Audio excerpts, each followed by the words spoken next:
terima kasih. Suara saya kedengaran, Phil? Izin dah kedengaran dah. Oke. Assalamualaikum warahmatullahi wabarakatuh. Kami dari kelompok satu akan mempresentasikan tugas kelompok mengenai evaluasi kajian teknis pemenuhan baku mutu emisi PT Indo Green Power.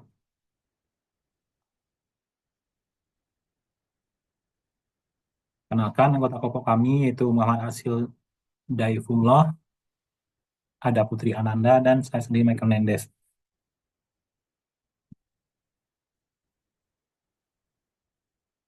Ini proses produksi PT Indo Green Power PLTSA. Proses utama dari PT Indo Green Power PT IGP adalah mengubah sampah domestik menjadi energi listrik melalui pembakaran terkontrol, insinerasi, dan diikuti dengan pengendalian emisi yang ketat. Tahap pertamanya itu tahap penerimaan dan pengolahan awal sampah. Penerimaan sampah itu sampah domestik dari Kota Palembang diterima dan ditimbun di area penerimaan. Pengumpulan atau feeding, sampah kemudian dimasukkan ke dalam ruang bakar insinerator.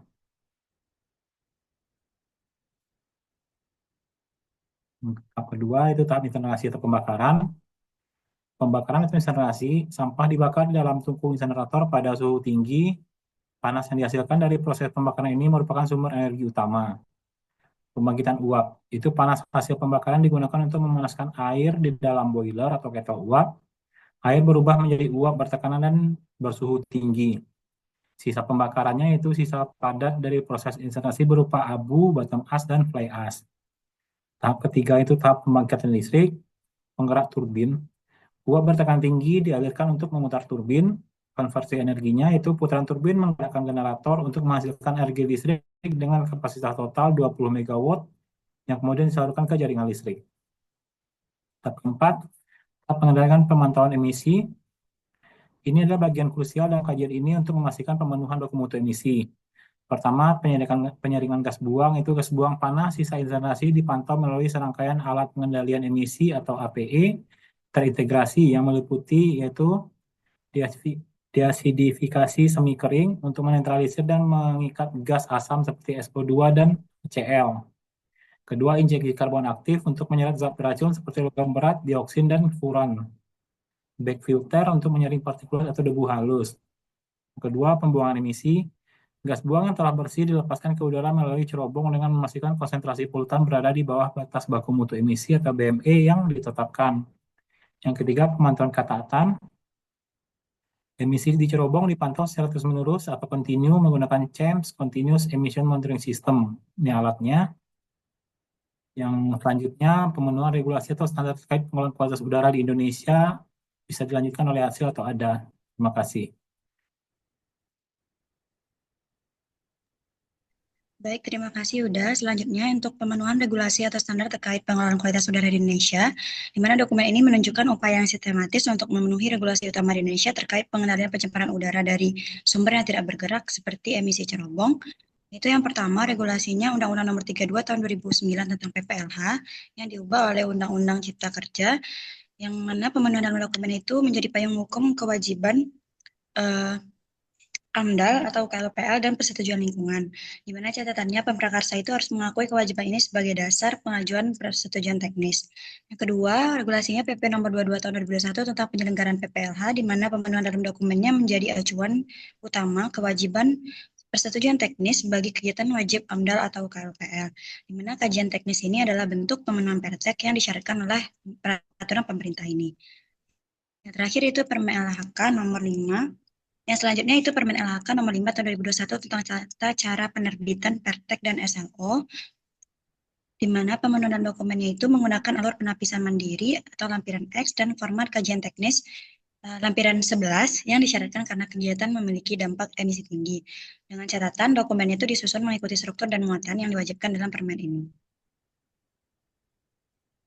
Selanjutnya, yaitu Permen LHK nomor 70 tahun 2016 tentang baku mutu emisi pengolahan sampah secara termal, di mana diusulkan sebagai baku mutu emisi atau BME yang akan ditaati oleh PT IGP sendiri, di mana ini adalah standar yang paling relevan, karena kegiatan utama itu adalah insinerasi sampah, bukan pembangkitan listrik konvensional. Kemudian yang selanjutnya PP nomor 22 tahun 2021 lampiran 7 tentang Baku Mutu Udara Ambien Nasional atau BMUA, di mana pemodelan dokumen ini digunakan sebagai tolak ukur untuk mengevaluasi hasil pemodelan dispersi udara menggunakan air mod, dan catatannya hasil pemodelan itu memprediksi kontribusi emisi berada di bawah ambang batas BMUA, menunjukkan rencana dari perlindungan kualitas udara di sekitar lokasi. Dan yang selanjutnya Permen LHK nomor 13 tahun 2021 tentang Sistem Informasi Pemantauan Emisi Industri secara terus-menerus atau SISPEC, di mana pemenuhan dokumen itu terkait rencana pemantauan mencantumkan kewajiban penggunaan CMS dan laporan data emisi secara real-time kepada KLHK melalui SISPEC. Dengan catatan ini adalah pemenuhan terhadap persyaratan modernisasi pemantauan emisi di Indonesia. Sehingga kesimpulannya yaitu secara regulasi, dokumen ini telah mengidentifikasi dan merujuk pada peraturan kunci yang berlaku, mulai dari kewajiban izin hingga standar baku mutu dan mekanisme dari pelaporan. Dikembalikan kepada Atsil.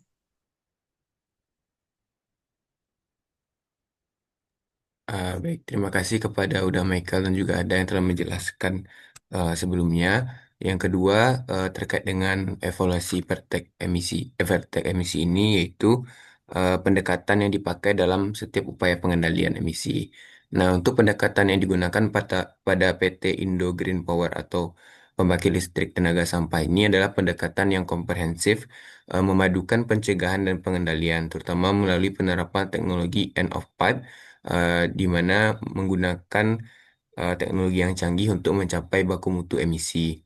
Nah, di sini dapat kita lihat beberapa upaya dalam pengendalian emisi. Nah, untuk pengendalian gas asam seperti HCl dan SO2, eh, deskripsi pendekatan yang dilakukan yaitu pengendalian kimiawi, kering atau semi kering. Kemudian untuk mekanisme teknisnya yaitu menyuntikkan senyawa alkali seperti hydrated lime atau kapur ke dalam aliran gas buang, sehingga menetralkan dan meningkatkan polutan asam menjadi garam padat. Kemudian untuk upaya pengendalian emisi terhadap partikulat atau debu itu menggunakan pendekatan filtrasi fisik, di mana di sini alat PPU yang digunakan yaitu bag filter atau filter kantong yang memiliki kapasitas tinggi untuk menyaring dan menangkap partikel-partikel debu halus.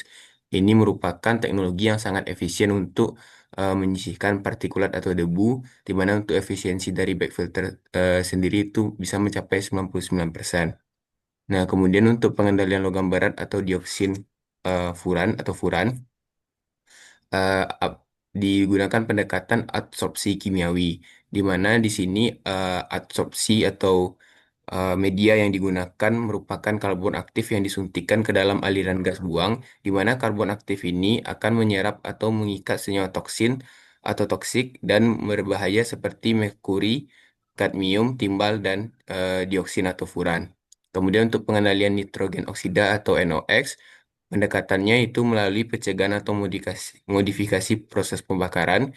Meskipun tidak dijelaskan detail alat spesifik seperti SNCR atau SCR, pengendalian NOx pada insenerator biasanya digunakan atau dilakukan dengan mengoptimalkan suhu dan pasokan udara pembakaran.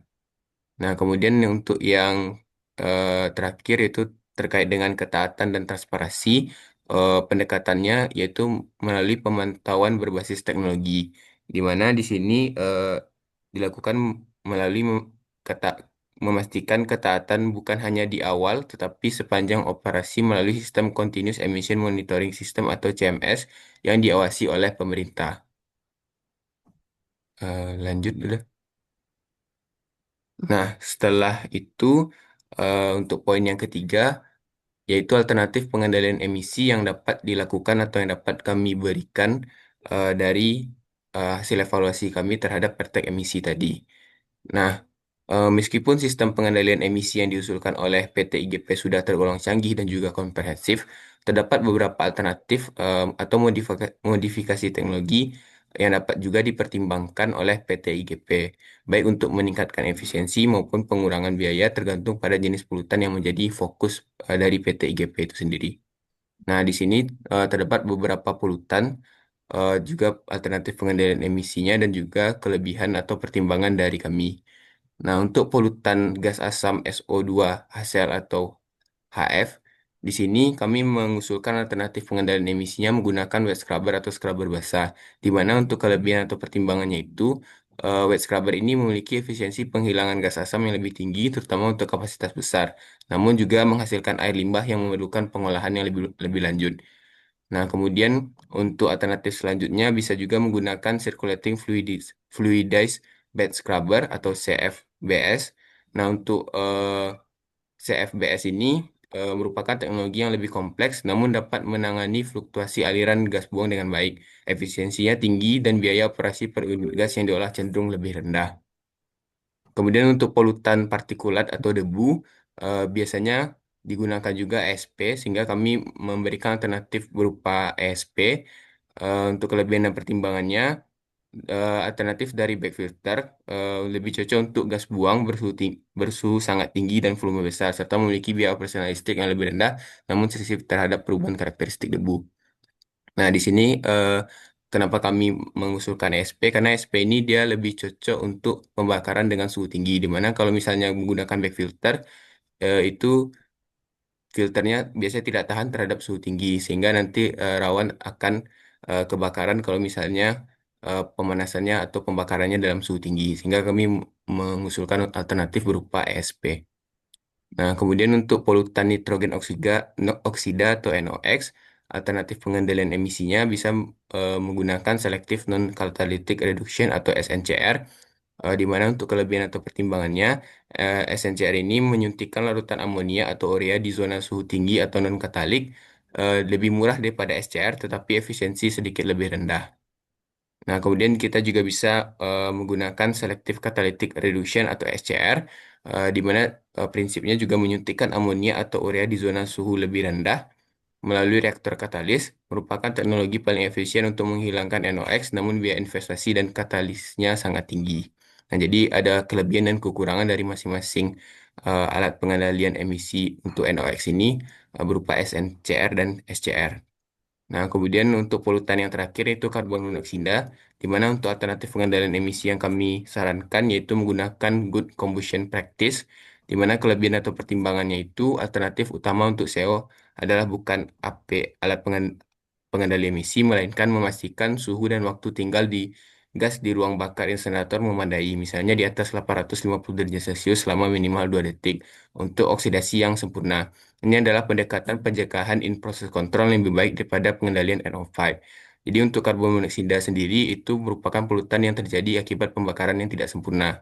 Sehingga salah satu alternatif pengendalian emisi yang dapat kami berikan yaitu melakukan penyempurnaan pada proses pembakaran sehingga CO tadi tersebut bisa dikurangi dan lebih menghasilkan CO2 yang lebih tidak berbahaya.